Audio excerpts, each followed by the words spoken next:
Hey, hello and welcome to another review analysis video. So today we're looking at the Singapore National Youth Championships to 2021, and we're looking at the youth division, which means I believe it means under 21. So this youth division would be the most interesting because you will see the highest amount of top bowlers at the peak of their physical game. The only division that might feature better bowlers than this would probably be the open division. You would probably see even less talented bowlers in the mixed graded. The open category would feature the top bowlers in Singapore, right? And I believe the youth division is always the second most competitive because it features our Singapore's best up and coming talent, up and coming world class talent, so potential world class talents. So let's take a look. So I believe they are in the second block of Masters for tonight. So this is streamed or this is recorded on the 2nd of December. And let's take a look. So you will see that almost all of these bowlers, right? Almost all of them have great physical game. They will have very little issues with their momentum. Like you will see that most of them have smooth movement, quick follow through, high ref rates, especially for the male bowlers, and high ball speed as well. You will see a lot of Team Singapore bowlers because these are the best bowlers in our country. And obviously, to even be considered to be entered into Team Singapore, you need to have a certain amount of physical ability. Your physical game must be of a certain competence, and you must have certain amount of ball speed, certain amount of ref rate, especially for the males, and a certain amount of consistency. So most of their physical games are really considered the top, right? And let's just take a look at some of the good things that they do, right? Let me bring out their pointer.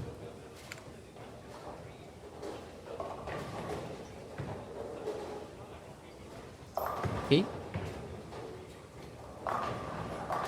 So starting off at lanes 11 and 14. Oh, and we have one bowler that is immediately in front of the ball return here. So take note that this is their second block of 4 games. So I'm going to talk a little bit about the strategy of the lanes, which I haven't covered. I've always been talking about physical game. So what's happening is that this pattern here, right? This pattern, the two patterns featured at the National Youth Championships are slightly on the longer end. I believe it's about one is maybe 42 feet, the other one is about 45 or 46 feet. So they are always on the longer end. So typically when you have a longer pattern, most of the time, especially for the males, right, the recommended lines that you should play should always be near the center of the lane. Reason being is that the break point, because of a longer pattern, the break point should be closer to the pocket, usually around boards 12 to 15, especially for the longer pattern, will be about 15, maybe 14. And for the for the medium pattern, like 42 feet around there, is your breakpoint should be roughly about probably 12. Like the furthest you should go is maybe about 10 board on the breakpoint, and the recommended breakpoint should be generally about 12 to 13 board. So the breakpoint is much closer to the pocket, which is at 17 and a half boards, obviously, because the pocket is here, right? So since the breakpoint is closer, in order to get your ball to that close breakpoint, if you're playing in a line straight down, like you're playing a line straight down like this, right?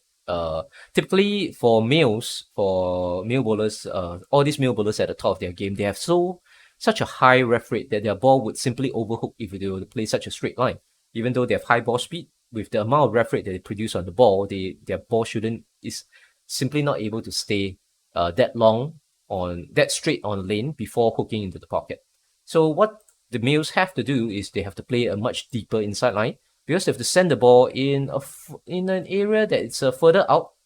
So they send the ball further out in heavier oil, where the oil is heavier. Then they typically cross around the fourth arrow to third and a half, fourth arrow at the arrow zone. To as the lane dries up, as they use up the track, they have to go deeper, like the fourth and a half arrow and the fifth arrow in the arrow zone, but still having the same breakpoint at about 12 to 15 boards, right? So they are playing deeper lines here.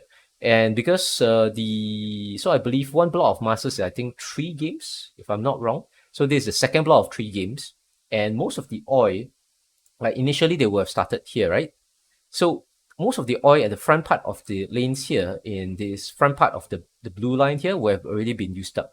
So if the front part of the oil has been used up, if you were to play the same line, your ball would gain friction early and it would start rolling early and you'll probably overhook. So you can't reach the pocket. So these bowlers, as you can see here, they have to go either in front of the ball return or deeper to the left gutter. If you're a right-hander, right? If you're a left-hander, then your concerns are usually different because there's much fewer left-handers bowling. Okay, so they have to go deeper, and you can see here just for hitting a spare, this Team Singapore bowler here, which I believe this is Sean Low, right? As based on the name on the scoreboard above, has to bowl such a deep line. And let's see how he does this spare. So just explaining about the lines that they are playing. So he's going with a strike ball. Okay, he misses it, but he has to go deeper because he doesn't want his ball to go overly early, right?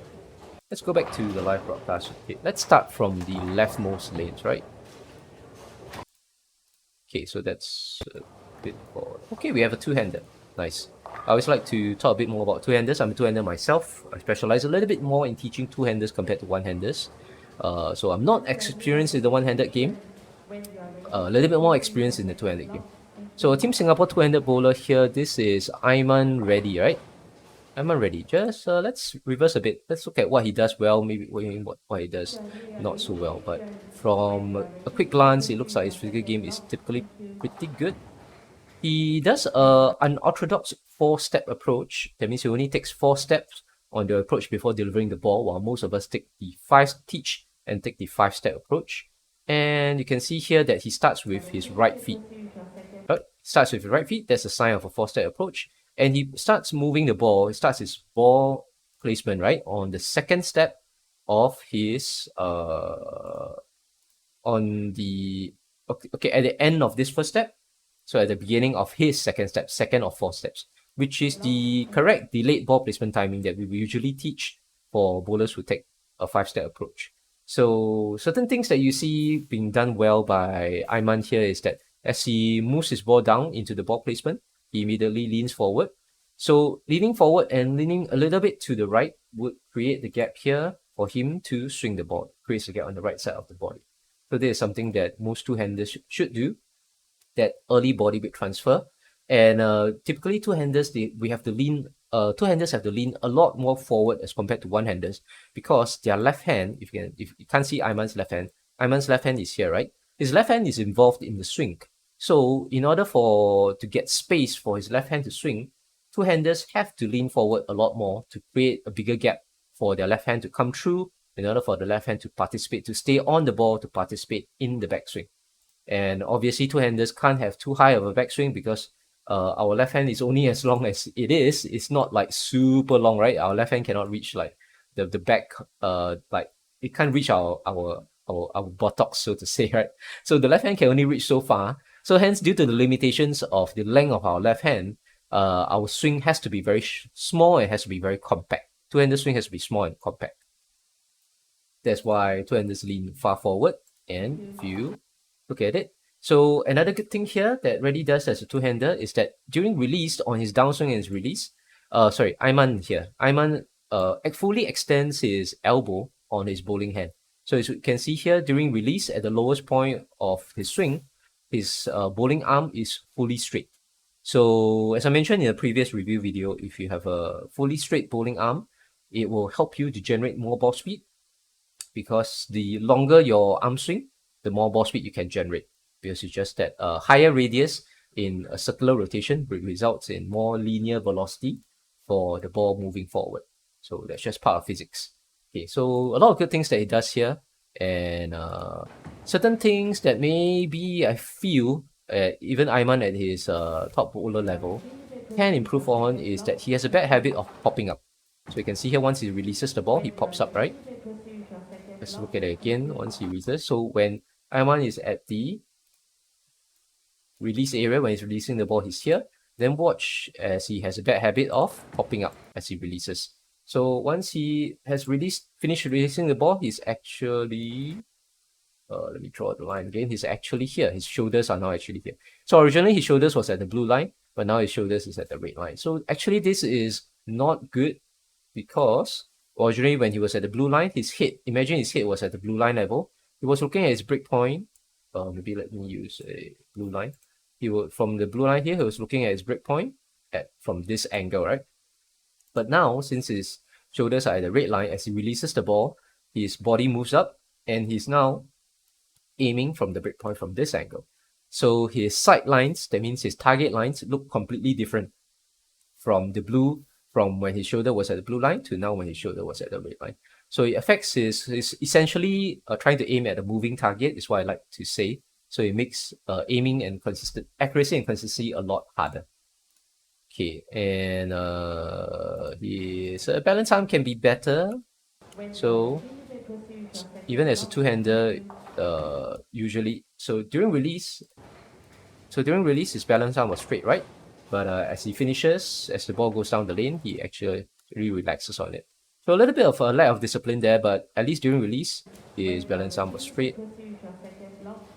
So one of the reasons I feel like certain bowlers have this bad habit of moving up like this, right? Like what Ayman is doing here, is because they feel like they need to generate more ref rate and power on the ball, because they want to get this upward motion in order to help with lifting the ball, right? So it helps to generate a little bit more ref rate, but you sacrifice the accuracy and consistency by doing this. So that's not really good. And you can see that as he goes up, obviously his knee bend suffers as well, not as much knee bend as he should have. And what I also feel that maybe Ivan can improve on would be that his bowling shoulder should go lower. So if you see a lot of the good bowlers that I'm gonna probably talk about later in the video and in my previous videos, a lot of them have their bowling shoulder lower. Why? It's because their bowling shoulder is lower to help them to create this better gap here, a bigger gap, so that their downswing can be smoother, less obstructed.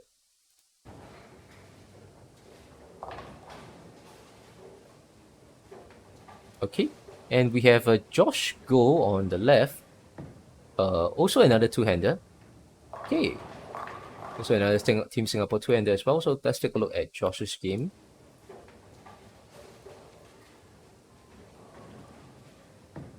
Three, four, five. So Josh is a five-step approach guy, right? As most of us are. So you see that what we call delayed ball placement timing for two-handers and even for one-handers is that you should start placing your ball on the end of your second step. So just placing a ball at the end of the second step, and we will see Josh here completes his first two steps comfortably. 1, 2. Oh, actually Josh goes a little bit early. Yep. So Josh actually goes a little bit early because he goes first with his left, right, and then he starts moving his ball. As you can see, he starts moving his ball at the beginning of his second step. So he moves his ball a little bit early. So he has actually what we call early ball placement timing. So let's see how he tries and compensate and how he ends up in the finishing position. Okay. So instead, I believe Josh pulls his hands up a little bit higher than normal. He has a bit of a higher backswing as compared to most two-handers. A little bit of a higher backswing because Josh actually wants to delay his backswing a little bit, and he tries to compensate by moving his feet really fast. So the last three steps move really fast in order to still get that delayed timing upon release. So I can't really see here, but I believe Josh doesn't get that delayed timing upon release. I think he has a traditional timing upon release because I think his feet just stops here and his ball is at the bottom of the swing around here. We are blocked by the other bowler, Peter Kaur, which we've seen in the under 18. He did pretty well in the under 18. Unfortunately, didn't qualify for the step ladder finals. But yeah, it's blocked by Peter here. But I believe Josh actually only manages to get traditional timing upon release, which is not that great for power. It's great for smoothness and accuracy, but not that great for generating power. Then Josh also pops up a little bit upon release, unfortunately. Yeah, also pops out a little bit on the release. But as you can see from here, Josh's release is really fast. He follows through really fast, accelerates his arms through. Yep, accelerates his arm through. He follows through above his head, which we didn't see. It was just a split frame earlier, follows through above his head. So good high follow through and quick release, which helps to generate higher ref rates. So his ball speed is enough, not super fast, but enough. Josh is another kind of bowler that has I can't see here. Yeah, I don't know whether he fully extends his arm or not. We might need to get another shot. And we have another two-hander here. Okay. So we have another two-hander here. I believe this is Jonathan. I can't see his full surname. Let's just call him Jonathan. Let's reverse a bit. Let's take a look at Jonathan here, right? Okay. We have Jonathan that's bowling right here. Okay. Okay, so Jonathan has a delayed ball placement timing, which he moves his ball after the end of the second step, right? So after the end of the second step, while he's in the midst of moving his third step, then he starts moving the ball. What I would feel like a bowler such as Jonathan can do better is that he should hold his ball maybe a little bit high up, because he's actually holding the ball actually quite low, and the way he's placing it, right, is that he's actually fully extending his arm, and the way he's placing it is like he brings the ball up high a little bit and then lets it drop down into the swing. Whereby typically what we would usually recommend is that you carry a ball a little bit higher, like close to your hip bone area for a two-hander, and you lift the ball up in an archy motion. Let me use the green pen. You move your ball in a certain small archy motion and then let it drop into the swing, so that this would help the swing to be a little bit smoother and also a little bit faster.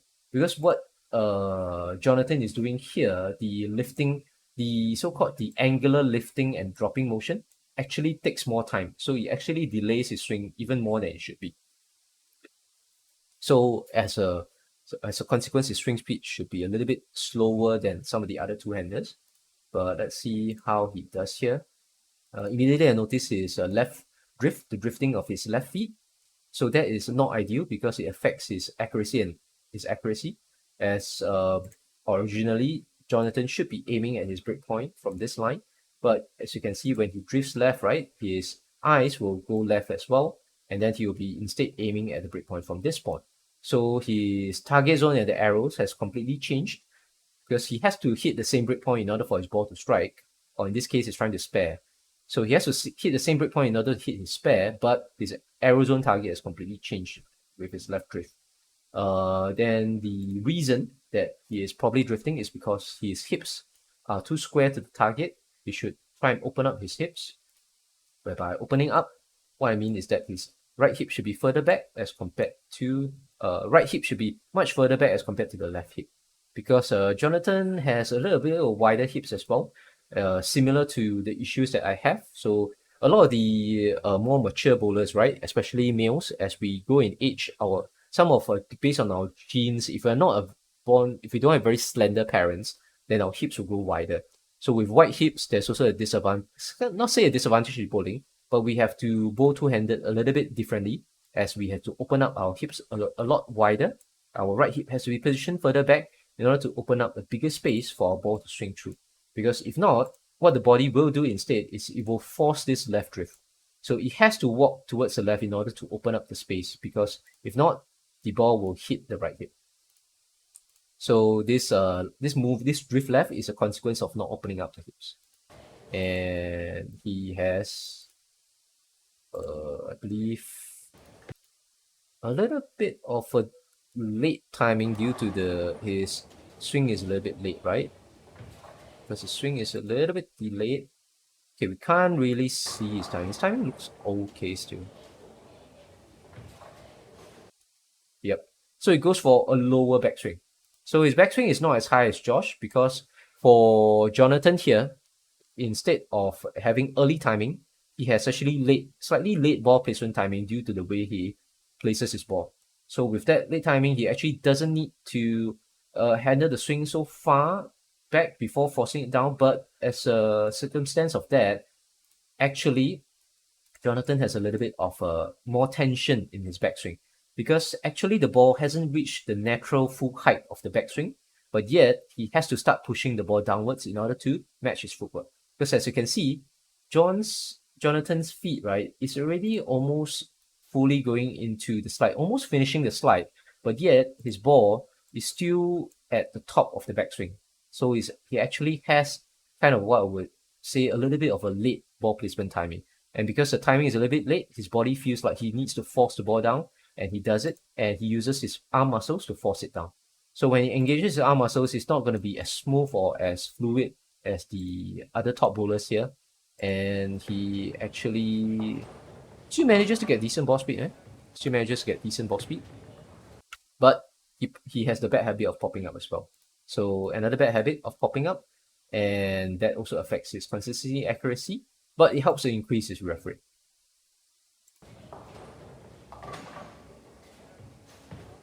Okay, let's go back to the live view.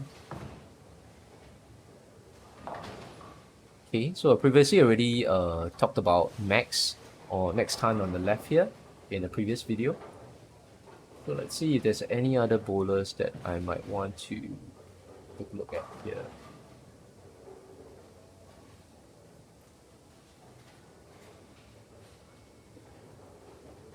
Also already previously talked about Peter Kaur in the under 18 Masters review. So not gonna talk about him more here. But Peter is a tremendously accurate and good bowler despite his flaws in his physical game, right? Let's see if we can take a better look at Josh Gold's game. Yep, still a little bit blocked. I still can't see his timing, but maybe we can take a look at Josh's release. Yep, so certain things that are really good, as you can see from this freeze frame here.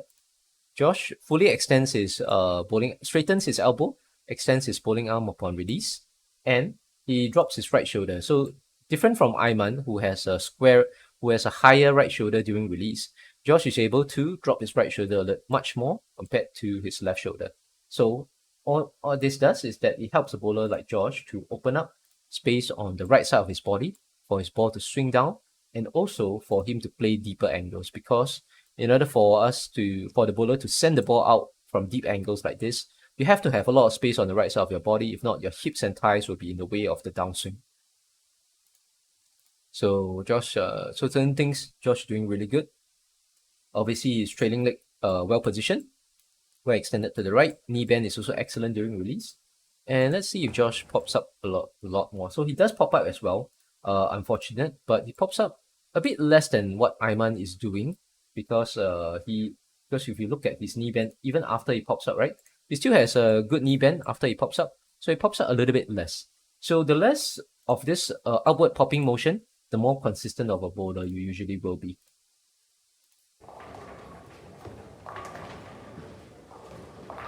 Okay, so talking about strategy about lines and such, you will see that most of our top new bowlers here, they're playing really deep lines, right? They're playing around probably the 4.5 to 5th arrow at the arrow zone here, and sending to about probably 12 to probably 14 at around the break point.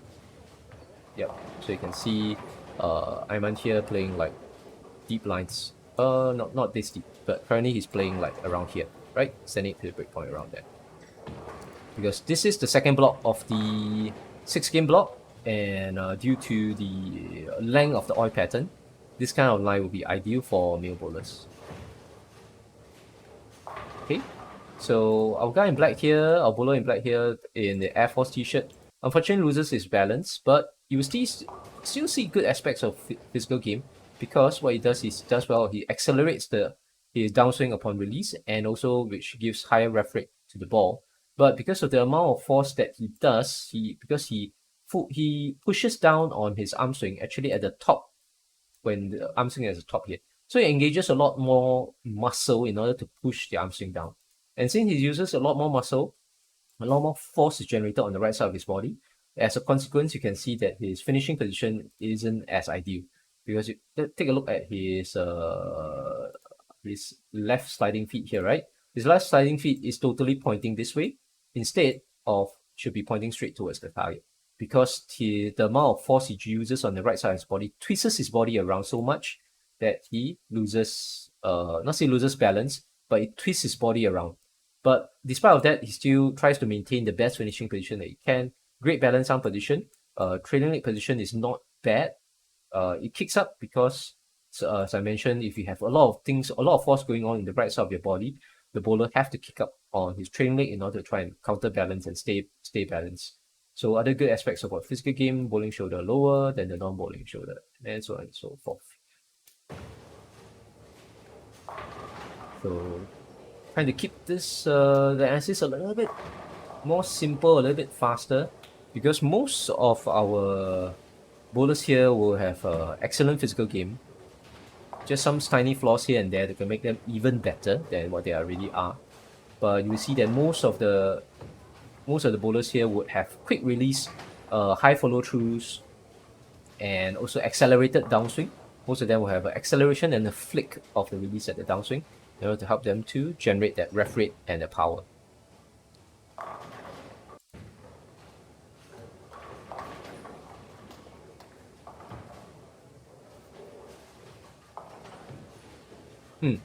So one of the best physical games I've seen so far, I think this is Wilfred So Wilfred is the Team Singapore bowler on the right here.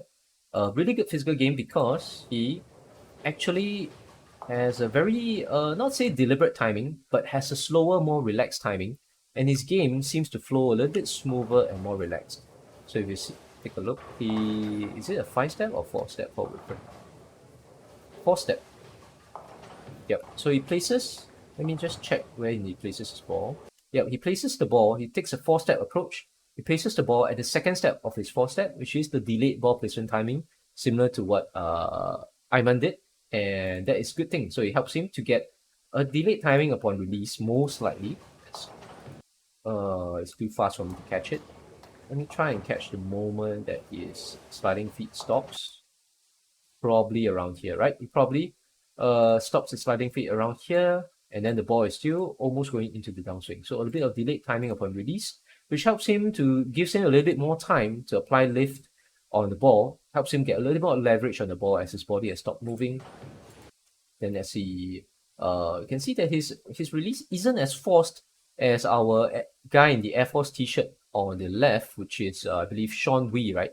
So Wilfred's release is not as forced as Sean, but yet it still generates a decent, okay, that's a spare shot, so I can't see his ref rate, decent amount of ref rate, and most importantly, because he doesn't need to use as much tension on his downswing, Wilfred is probably going to be more consistent and more accurate as compared to a bowler with such as Sean. So really good physical game, just that his balance arm isn't totally straight, because when I see his release, his balance arm wasn't totally straight. But nice physical game. Let's take a look at another shot from Wilfred. This is a strike shot, right? Oh, okay, I was wrong. So actually Wilfred does a 5-step approach, which I see here. 1, 2. Yep, still delayed ball placement timing because he places his ball at the end of the second step, right? Delayed ball placement timing. Okay, not as much ball speed, but enough. Not as much ball speed. So because he doesn't really crank down or pushes down on his arm swing that much. So the acceleration in Wilfred's downswing actually is at the bottom here. Okay, it's a bit too fast for me to try and catch that frame.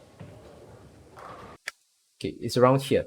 So Wilfred's acceleration in the downswing instead starts way lower than in his downswing as compared to Sean. Because earlier, Sean was starting his acceleration at the top of his downswing, which leads to more tension in the downswing because it means that the ball actually hasn't started drop. It hasn't started to drop naturally by its own gravity. So a bowler such as Sean is actually forcing his ball to go down early instead of letting it drop naturally. And when it doesn't drop as wait, is it Jonathan or Sean?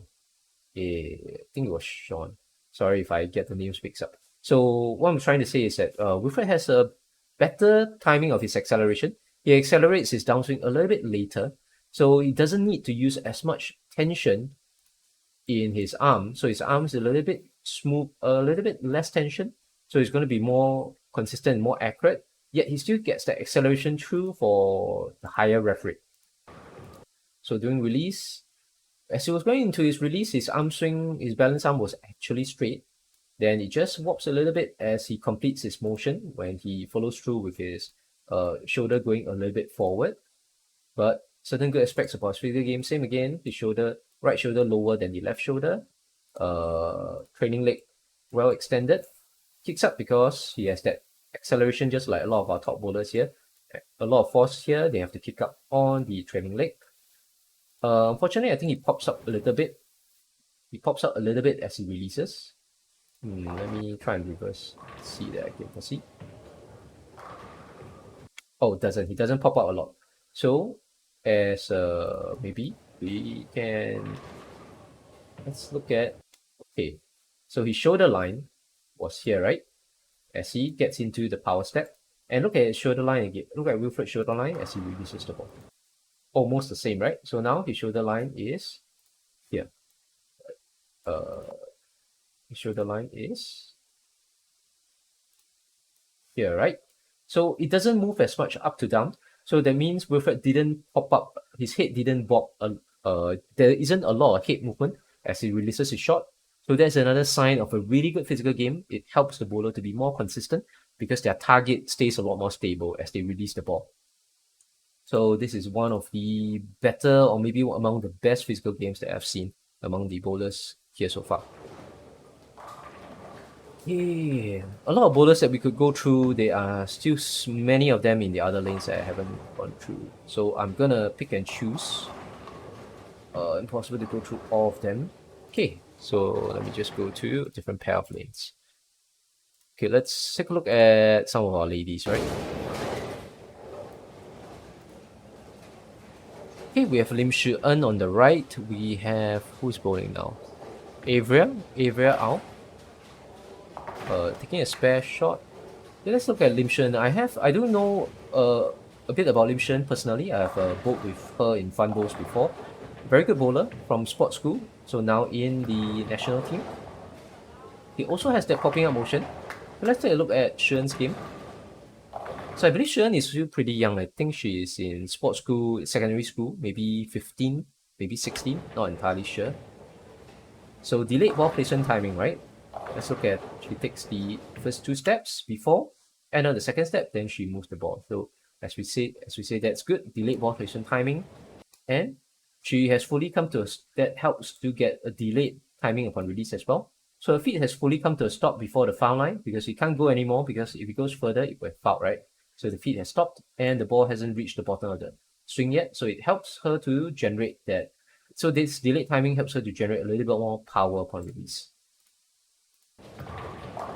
And power she does not super high ref rate, probably because of the position of the fingers.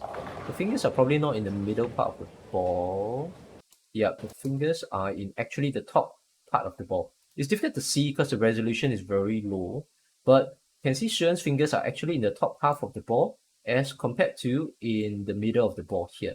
So Shi En doesn't get as much leverage as she wants on the ball because she doesn't hold the ball as her fingers doesn't have as much lift on the ball as possible, because if you like most of the guys, one-handed guys that we featured in the previous reviews, right, the man is able to get higher ref rate because their fingers can support the ball better, and their fingers actually get to at least the middle part of the ball here.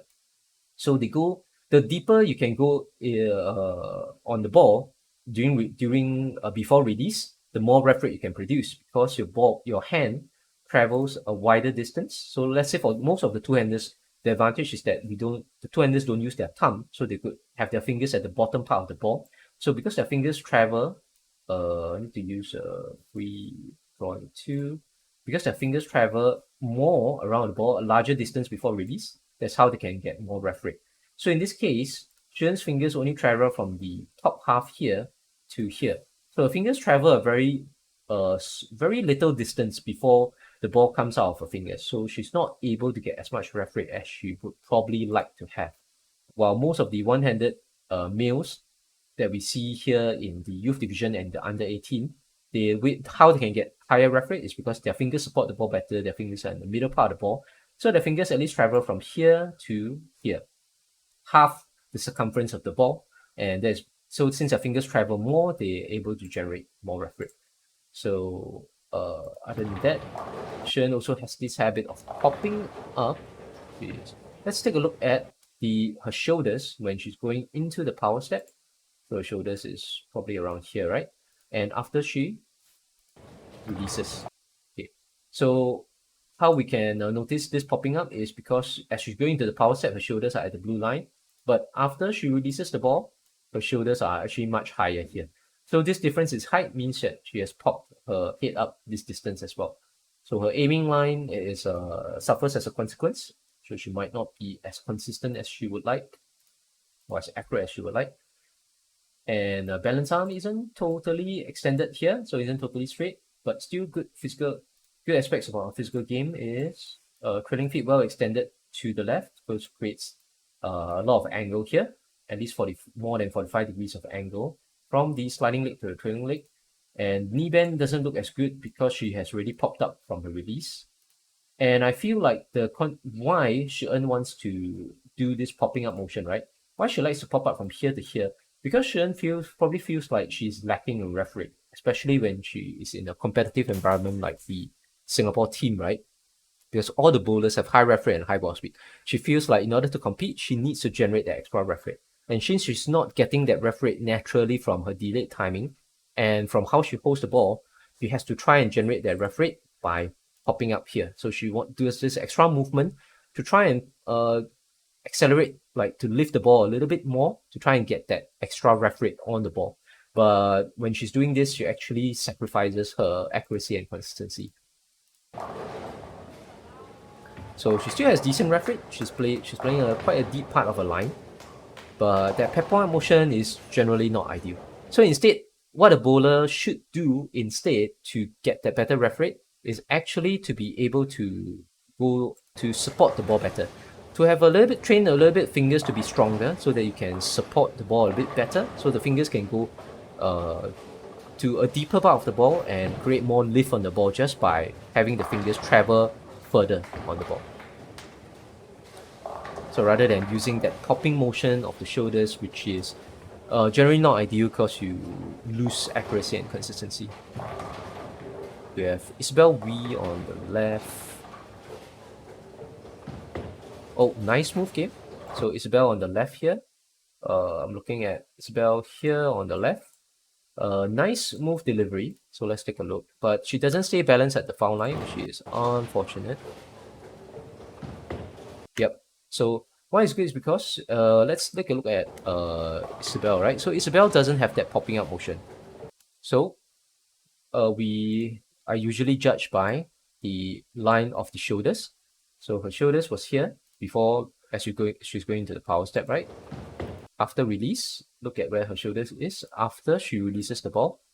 About the same, right? So both almost level. So her head almost doesn't move at all up in the vertical motion, in the vertical motion, right? Her head doesn't have a lot of vertical movement. So her head is very level, very steady, and it helps her to be very consistent and accurate upon release. So great aspects of physical game, balance arm, totally straight, very well disciplined there. Trailing leg, very well positioned.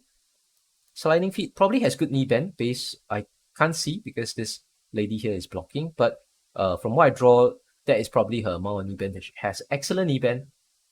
So very good physical game. Probably helps her to be very consistent because she's very smooth. So not the highest ref rates, but certainly more than enough for a female bowler. I can't really see where her fingers are on the ball here. Yeah, I can't really see the fingers on the ball here. But let's take a look at her timing. 2. Does she move the ball at the beginning of the second step? Yep, in the middle of the second step. So she has a little bit of a delayed timing. So she moves the ball while she's in the midst of her second step. So you can see the second step is right. The weight transfer, like she's fully weight transferred in the second step, but the ball has already gone down here. So I think she moves the ball at the beginning of the second step. Yeah. So she moves the ball here, right? She takes that second step, but the second step has touched the floor, and then she starts moving the ball. So still relatively not fully delayed timing, but she tries to delay it. She has a little bit of a delayed timing, and I think she tries to delay her timing even further by doing this motion. She holds the ball pretty high up in her stance, and she places the ball a little bit of a higher up before letting it go into the downswing here. So by placing it a little bit higher, she's trying to delay the swing a little bit more so that she gets a more delayed timing upon release. So you can see that her ball travels in the wide arc. Here, whether we can see, so her swing travels in a wide arc around here, way wide arc around here. Try her best to delay so she has a much wider arc during the initial ball placement time because she holds the ball higher, places the ball further, and has a wider arc. So this helps to delay the swing. Yep, and I think she still gets that delayed timing upon release because I can't really see where her sliding feet ends up. Yep, around here. I'm not 100% sure from this angle as it was blocked as well. But overall, very, very nice physical game. Very smooth, very consistent physical game. And she's probably a very accurate and very precise bowler based on what I see from the physical game. We have Jessica Chong or Jessica Chu. I can't see the full name. Let's just call her Jessica in the magenta top here. So we're now looking at Jessica right here.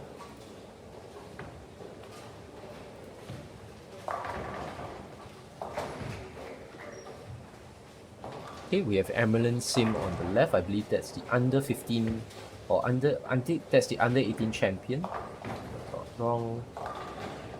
Oh, Jessica from Team NUS.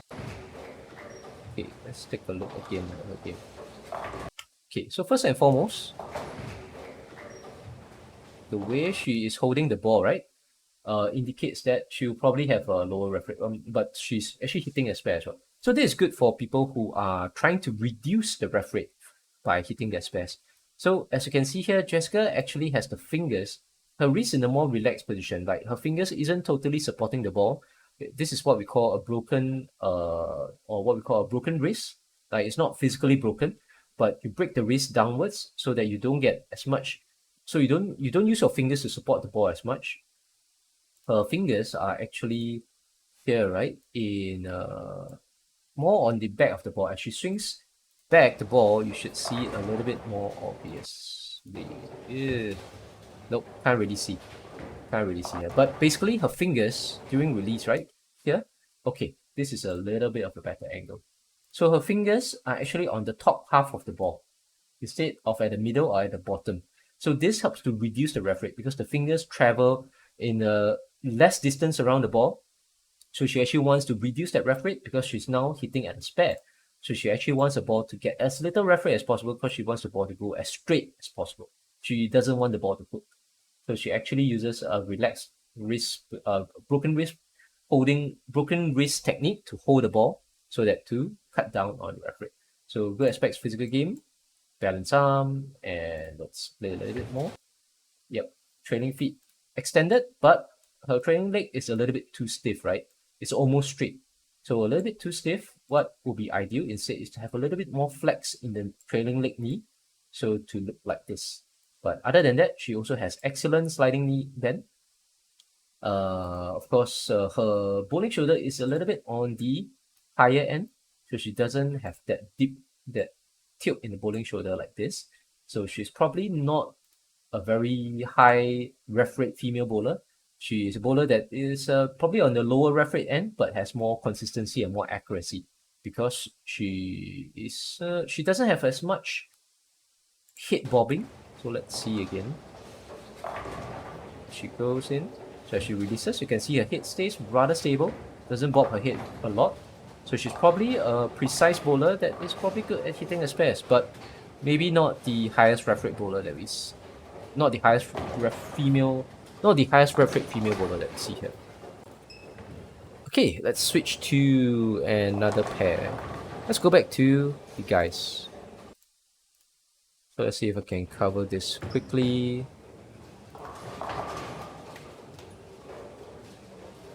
So, like highlight again, a lot of the bowlers here will have good downswing acceleration. They'll be able to generate high ref rate, high ball speed, and they are well balanced at the foul line. So most of them has great physical game. Yep. So this again, Aloysius, right? Aloysius, can't see his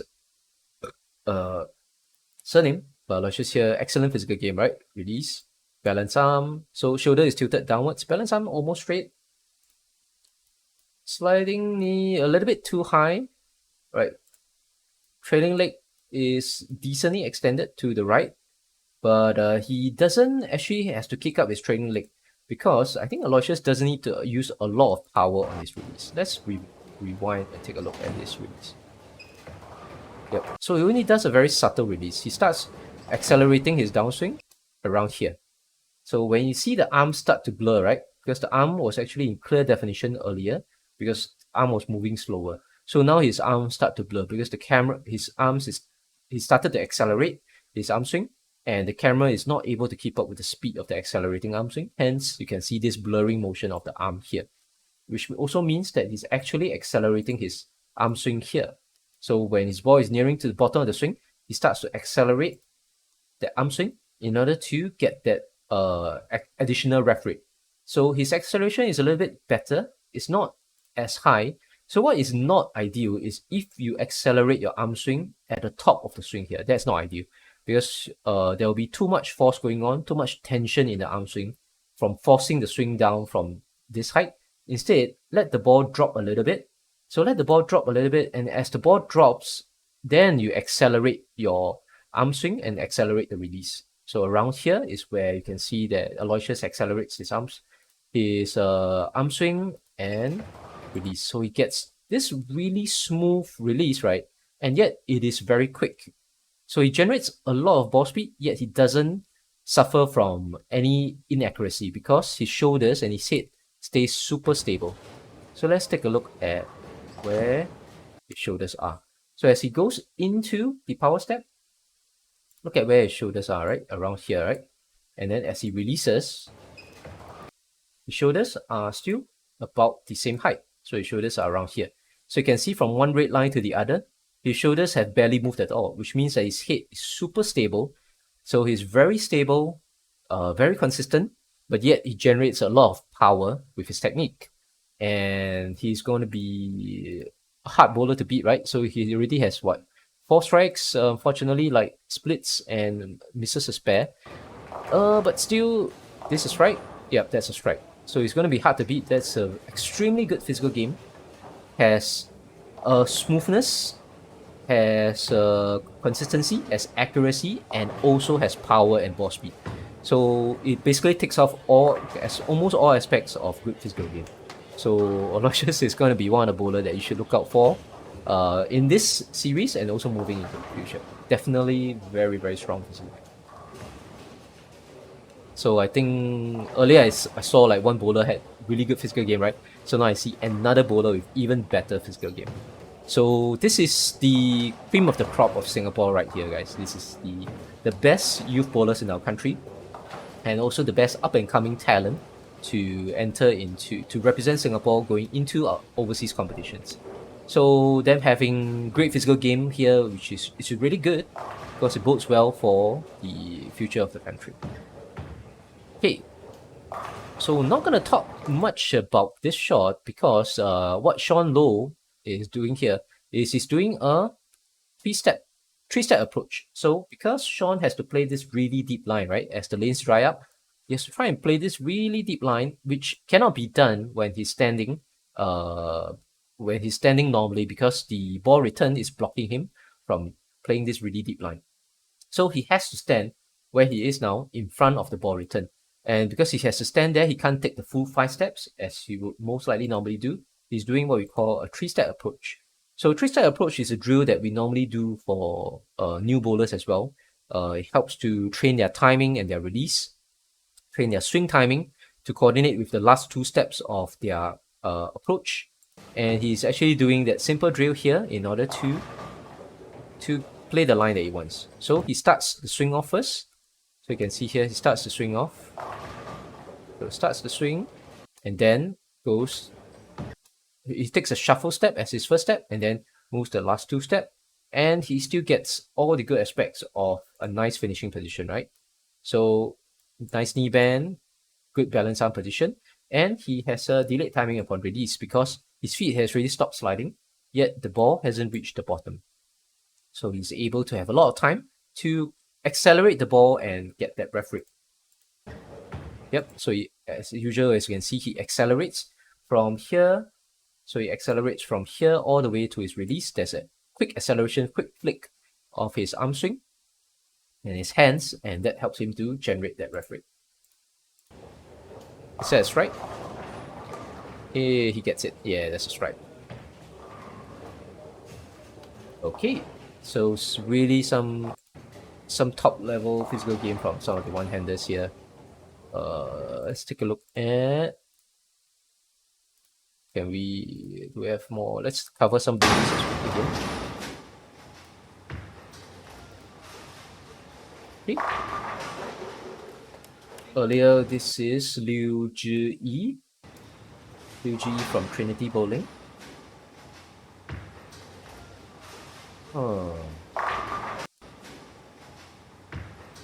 Okay, I think okay, so the way that she does her approach is not ideal because actually Zhi has a little bit of a wider hips here. And as you can see from where she's holding the ball, right? If she were to swing her ball downwards, it would inevitably clash with her right hip here.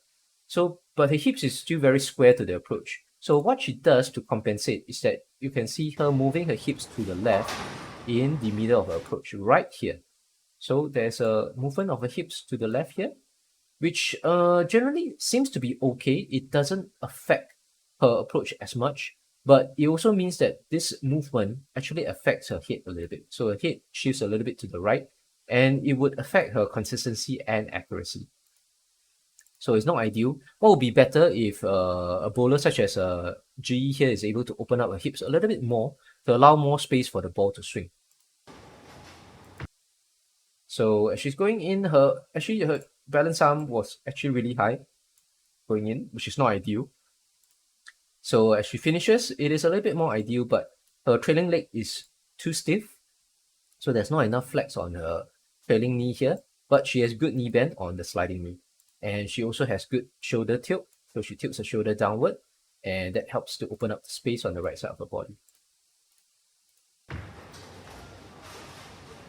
But a little bit lack of discipline. She actually stands up even before the ball. She stands a little bit fast. Maybe she gets a little bit excited once to see this strike.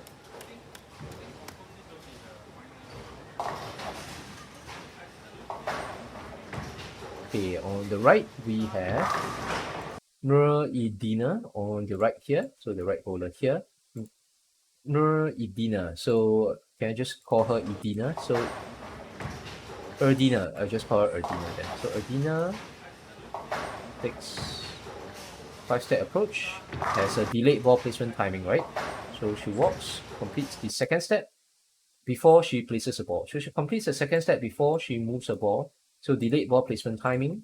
And you can see that she takes her time, walks the first 2 steps very naturally, very smoothly, and takes her time upon release. So she has a slight acceleration. You can see that she lets her swing fall. So this is why it's a good aspect, good downswing, right? Here, you can see that Erdina doesn't accelerate the downswing here, right? She actually holds, she waits, and she lets the ball drop naturally, and she accelerates closer to the bottom. So let's reverse it a little bit here. Yep, she accelerates the ball around here. So she accelerates the ball closer to the bottom of the swing, and then she accelerates in order to get that ref rate, but it doesn't affect the tension in her arm swing as much because she doesn't need to use as much muscles because she doesn't accelerate as much. She doesn't need to force the ball down as much. So she doesn't need to engage as many muscles in the arm swing, so the arm swing can flow a little bit smoother. But yet you can see that during release, she still has that acceleration.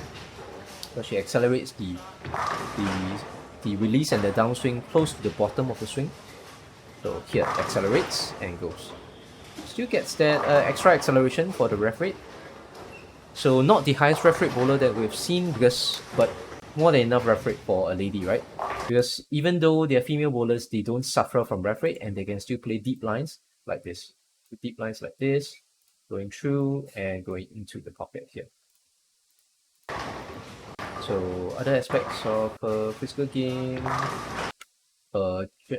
generally good. I can see that the leg extending to the left, but mostly blocked. Yep. So generally good, right? So leg well extended to the left, good knee bend. Shoulders a little bit higher than what we would like to see. Balance arm not high enough, not parallel to the floor, but still most good aspects of physical game, especially her timing. Her timing is really good, and she doesn't have that pop up that we see from some of the other bowlers.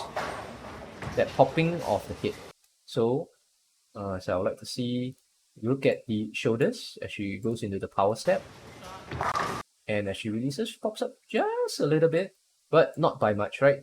That means her shoulders doesn't move as much, which means her head doesn't move as much up and down. So she's more of a consistent bowler and more precise, more accurate.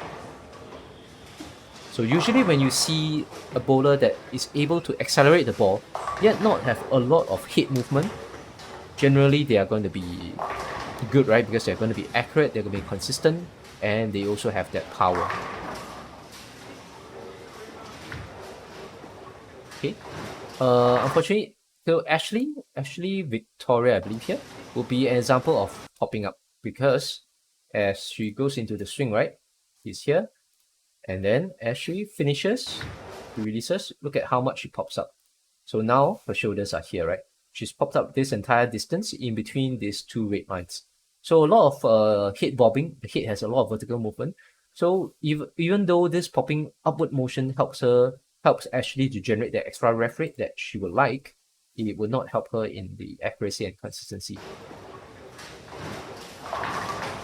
That's a nice strike there.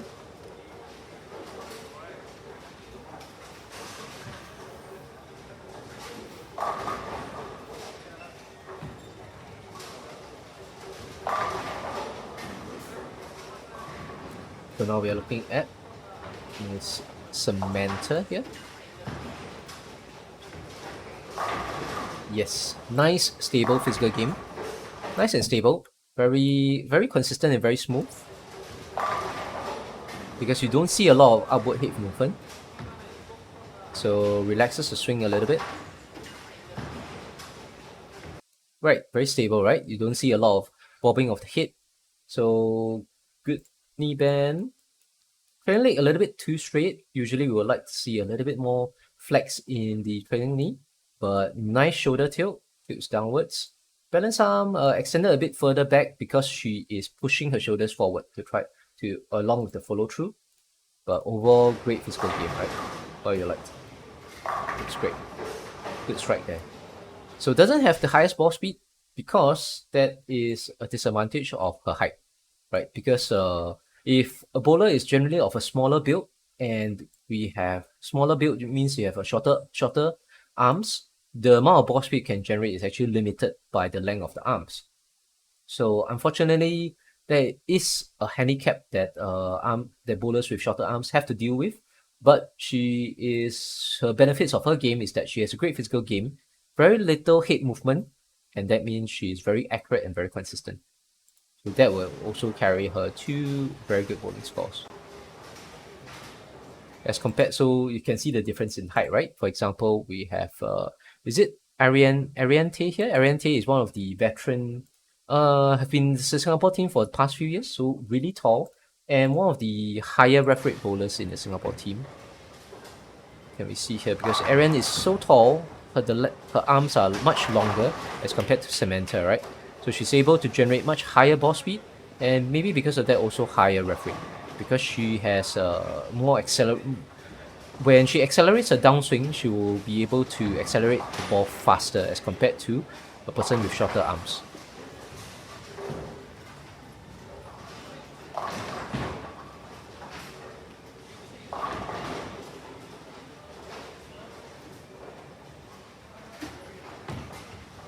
Yep, really smooth, very smooth as well. So Aaron doesn't force the ball out very much. You can see that Aaron's game is also very smooth, very little head movement. So let's look at good aspects of her physical game. Nice shoulder tilt, right? Bowling shoulder lower than the non-bowling shoulder. I believe delayed ball placement timing. Let's see. She walks the first step. Yep. So she actually has a little bit of pre-movement, but she only moves the ball forward at the end of the second step. Yeah, sort of like it. So she has a little bit of pre-movement because I believe Aaron is probably a bowler that is trying to convert from the early ball placement timing to a more delayed ball placement timing. But this change in timing is not easy. So some of the tricks that one-handed bowlers can do, even two-handed bowlers can do it as well, is actually Aaron actually does a little bit of pre-movement at the beginning of a second step. Because she's so used to moving the ball, let's try and reverse it a little bit. So a bowler like Aaron is probably very used to moving the ball at the beginning of the second step. So she's beginning her second step here, right? You can see a little bit of movement here because she's probably very used to moving the ball early. It may be what she was previously taught, early ball placement timing. But if she's trying to switch to the more delayed ball placement timing, she engages a trick, what we call here as a little bit of additional movement of the ball before it actually enters into the swing, before she actually places the ball into the swing. So she moves the ball a little bit back, and then she places it into the proper ball placement into the swing later. So she does a little bit of pre-movement to try and delay the timing of the ball going into the swing. Yep, holding on a little bit, and then she places it. Let's see then. She actually moved the ball. Yep. Just a little bit. She actually does a little bit of down and then up movement. A little bit of down movement. So some pre-movement, and then she actually places it around here. So she places the ball. So she effectively places the ball later by doing a little bit of pre-movement with the ball. So that is done because if a bowler is trying to convert from early ball placement timing to delayed ball placement timing, they usually have to use certain tricks in order to help the body to get used to that later timing. But really smooth because I can see as she's going into the swing, as she's going into a power step, her shoulders are here. So very little head movement. As she releases, she pops up just a little bit. So her shoulders are now around here. But not much head movement, right? Not much head movement, so it means it helps her to be very stable, very consistent. Excellent balance arm, trailing feet picked up. Can't see the knee bend, but based on the height, I believe she has a fair amount of knee bend to be able to get this low. And let's take a look at when she accelerates the ball. Yep, so she accelerates the ball around here. So you can see that she lets the ball drop naturally. I think she accelerates the ball around here when it's much lower in the downswing. Yep, a little bit of acceleration. As you can see, her follow through was up to her face. So decent follow through, not as high as we would usually like, because usually we would like the bowler to follow through above their head. But still very consistent, very smooth timing, smooth release. Probably a very consistent bowler as well. And it helps the fact that she has longer arms. You can get that ball speed just based on the length of her arms. But that being said, she's not excessively fast because she doesn't use a lot of force, she doesn't use a lot of tension in her downswing, which is good. Helps her to be consistent. Okay. So for a bowler like Samantha, right, for a smaller build, one will feel that her game could benefit by having a little bit of an earlier acceleration in the release. Because as you can, it's very subtle, but you can see here, Samantha actually only accelerates the ball during the release point here. So she does have some acceleration, but she only accelerates it during the release, whereby she could actually accelerate it a bit earlier in the downswing here. So maybe a bit earlier in the downswing so that she can have a little bit more acceleration, which should help her to not only get the rev rate that she wants, also get the ball speed a little bit higher, which we would like, which would probably be good for her as well. Higher ball speed, higher rev rate. Can we take a look at when she accelerates it? Yep. So you can see she actually holds up. She actually lets the ball drop naturally into the swing, then she only accelerates it only upon release. So let's take a look here. So she lets it drop, and then she only accelerates here during release. So actually a bowler as mentor could benefit from having the ball acceleration a little bit earlier in the downswing.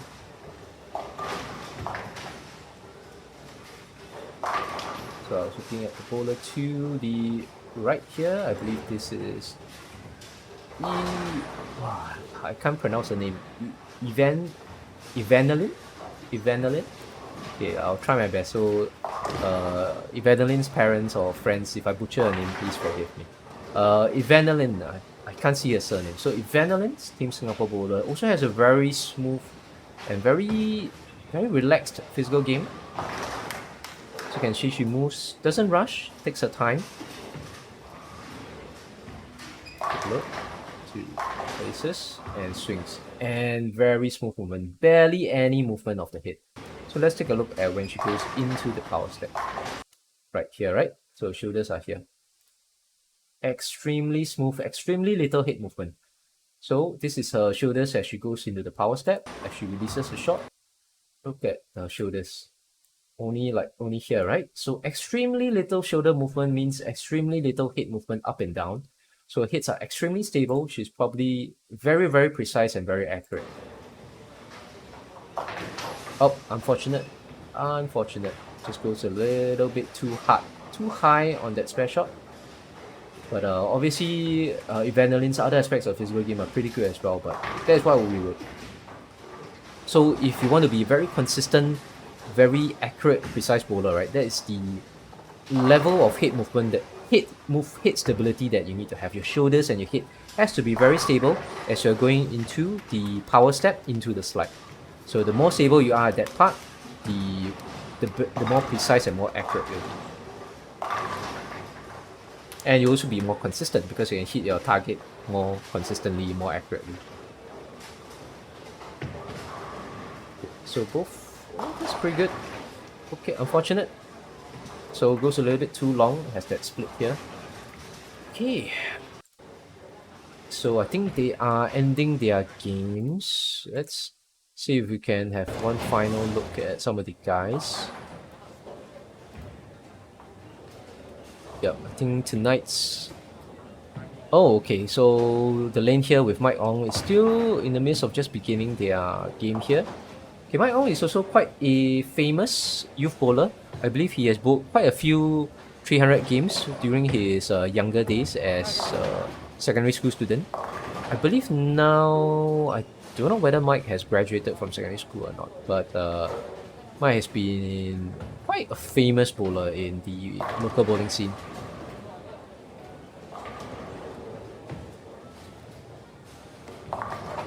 So you can almost see all of the Team Singapore bowlers here. They have a bit of acceleration in their downswing, and the acceleration helps them to get their ref rate.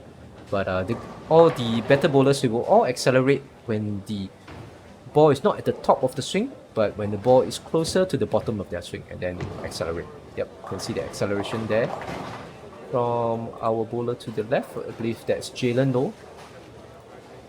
And let's take a look at Jack Alessis here. Yep, also has the acceleration, right? The bowler that just released the ball. So this is some of the things that you can learn from watching good bowlers like this. Just look at how stable their physical game is, and when they accelerate the ball. So all of them will have some form of acceleration that helps them to get that ref rate. But when they accelerate, the downswing is actually quite important. Yep. Even the bowler here also has good acceleration as well. So this is... Wait, is this Cha... Oh, that's not Cha. Okay. That's Cha Rei Zian. Yeah, I can't see his full name.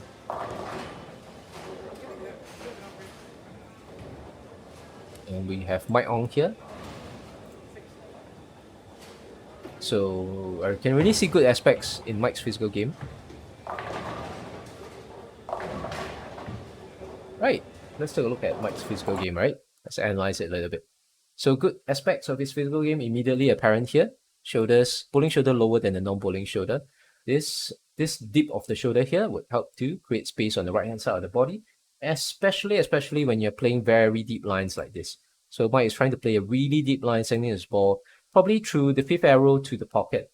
So you need space here because your arm swing, right, is going to go. Your arm swing is going to go behind the buttocks in order to send the ball out from this deep angle to hit the break point from that deeper line.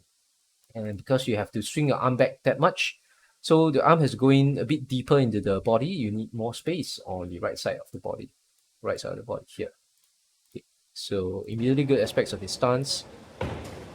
Yep. So delayed ball placement timing. Let's take a look at when he places the ball. So rocks. Okay, he actually has early ball placement timing because he starts moving the ball at the beginning of his second step. Take a look. Okay, still holding on to the ball. Okay, in the middle of the second step. Yep, Mike moves his ball in the middle of the second step. So a little bit of a mix between early and delayed. So a little bit of a mix. So he moves his ball in the beginning of the second step. Beginning of the second step.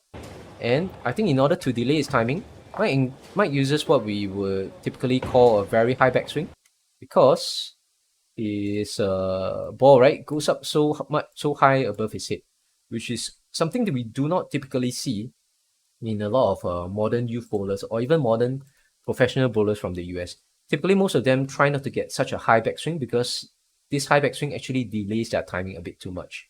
But I think Mike is trying to do this because he actually wants that delayed timing. He wants his swing to be delayed a little bit more because his ball placement timing is not exactly delayed. It's somewhere in the middle ground between early and delayed. So it's a bit half here, half there. And I think he found his solution by trying to delay his arm swing by having a higher backswing. So I think he still gets that delayed timing upon release. Let's see when his slide ends. So his slide ends here. As we can see here. Slide ends here. The ball still hasn't entered the bottom of the swing, right? So he still gets that delayed timing upon release because he uses a very high backswing in order to compensate for his not so delayed ball placement timing. And then things okay, so certain areas not as disciplined, his arm swing is a little bit high. Trailing leg not well extended. Typically, we would like to see this instead, right? A little bit more extension of the trailing leg to the left. That should give him better balance. But yet his front leg has excellent knee bend. And I believe during release, he also has very stable head. Very little head movement. Let's take a look at it. Okay, we shall judge by this.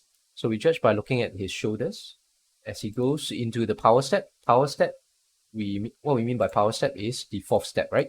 So the fourth step, right, the second last step right before the slide is, or what we typically call the fourth step, is also known as the power step because it gives power. And during release, so during release, let's look at his shoulder level again. So shoulders are only at here.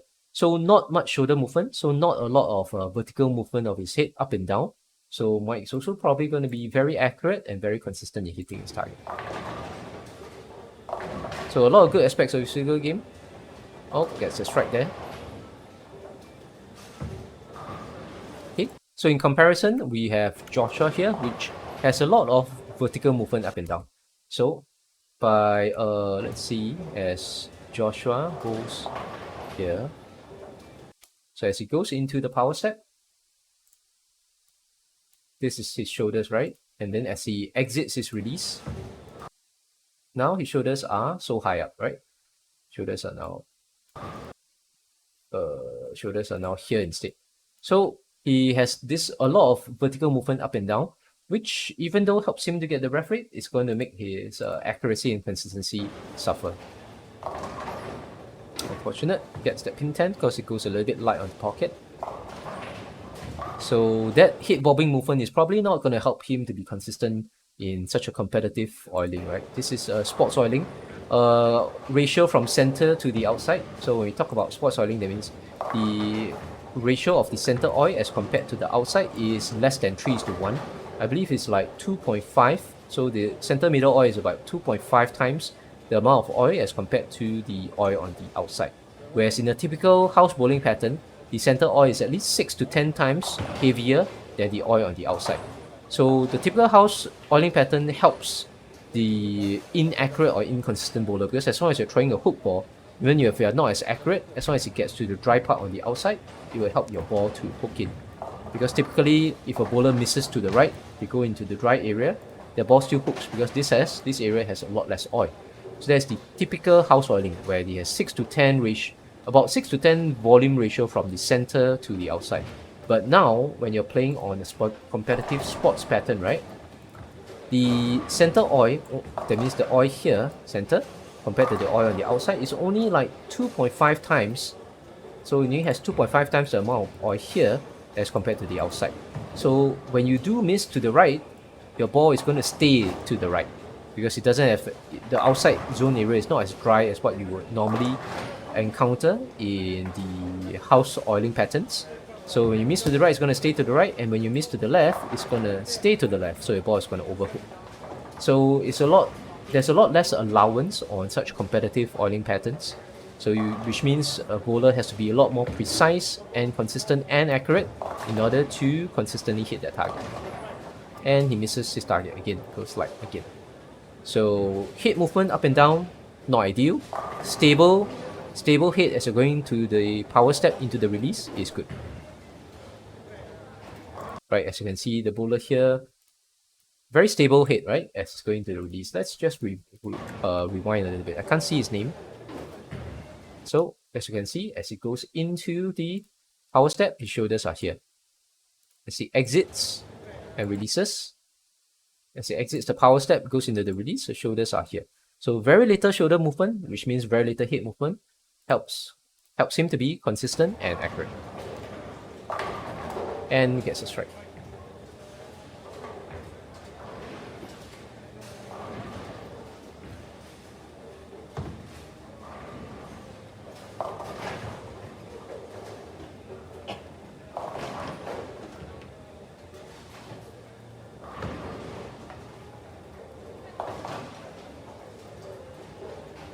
Okay, let's go back to the live view. Yeah, I believe a lot of the squads have ended here. And you can see here, most of the squads are going into the final few. This is, I think, the final few frames.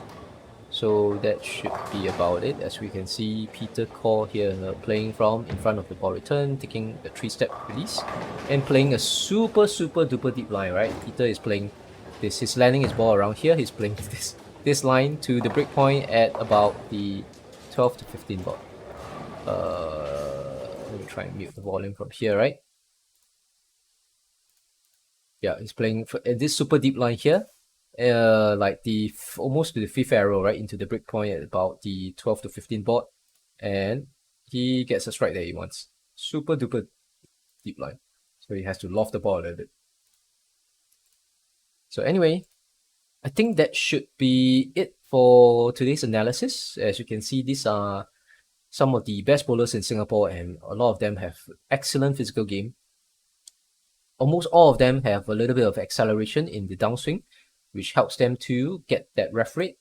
And also, a lot of them have very stable head, very little head movement from the power step into the release, which helps them to be very consistent and very accurate and precise. And although all of them have excellent balance, none of them really fall off balance. And the good balance arm, good knee bend. Okay, this guy, speak of the devil, he falls off balance right here. So pretty good. So good aspects, physical game, and they're probably going to see a lot of high scores, right, when you check the results. Okay, so that's about it. Thank you very much for watching, and we'll see you guys next time.